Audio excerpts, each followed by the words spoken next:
Honeymoon cystitis అంటే యూజువల్‌గా marriage అయిన తర్వాత హనీమూన్‌కెళ్తారు. హనీమూన్‌కెళ్ళిన తర్వాత చాలా మటుకు భార్యాభర్తలు ఇద్దరిలో ఎవరికన్నా ఒక్కరికి ఇన్ఫెక్షన్ ఉన్నా హనీమూన్ పీరియడ్ తర్వాత ఇద్దరికీ మూత్రంలో విపరీతమైన మంట రావడము, మాటి మాటికి మూత్రం రావడము, లేదంటే మూత్రం వచ్చినట్టు అనిపియడం కానీ మూత్రం రాకపోవడము. సో, ఇవన్నీ ఇబ్బందితో బాధపడుతుంటారు. సో, దీన్నేమంటారంటే హనీమూన్ సిస్టైటిస్. సో, బేసిక్‌గా హనీమూన్‌కి పోయినప్పుడు భార్యాభర్తలు కలిసినప్పుడు ఎవరికైనా ఒకరికి ఇన్ఫెక్షన్ ఉంది, లేకుంటే ప్రాపర్ హైజీన్ సిట్యుయేషన్‌లో లేదు అన్నప్పుడు ఈ హనీమూన్ సిస్టైటిస్ అనేది వస్తది. సో, ఇది సిస్టైటిస్ అంటే మన యూరినరీ బ్లాడర్‌కొచ్చే ఇన్ఫెక్షన్‌ని సిస్టైటిస్ అంటారు. సో, ఇది రాకుండా ఉండడానికి ఏం చేయాలంటే సింపుల్‌గా భార్యాభర్తలు కలిసే ముందు ప్రాపర్ హైజీన్ తీసుకోవడము, మనకు క్లీన్‌గా పెట్టుకోవడము, మన ప్రైవేట్ పార్ట్స్ ఎక్కువ స్వెట్ లేకుండా ఉండడము, ఇంకా స్పెసిఫిక్‌గా డయాబెటిస్ ఉన్న పేషెంట్స్‌లో ఈ కేర్ 100% తీసుకోవాల్సొస్తది. ఇంకా బెటర్ కేర్ తీసుకోవాల్సొస్తది. ఎందుకంటే మనకు తెలిసినట్టు డయాబెటిస్ ఉంది అంటే వాళ్ళకి ఇన్ఫెక్షన్ రేట్ ఎక్కువ ఉంటది.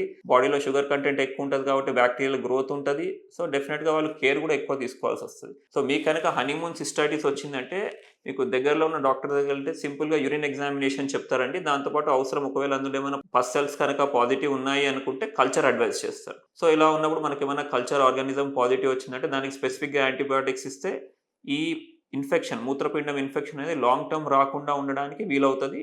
ప్లస్ రికరెంట్ మళ్ళీ భార్యాభర్తలు కలిసినప్పుడు మాటి మాటికి ఇన్ఫెక్షన్ రాకుండా కింద ప్రాపర్‌గా హైజీన్ ఎట్లా ఉండాలా?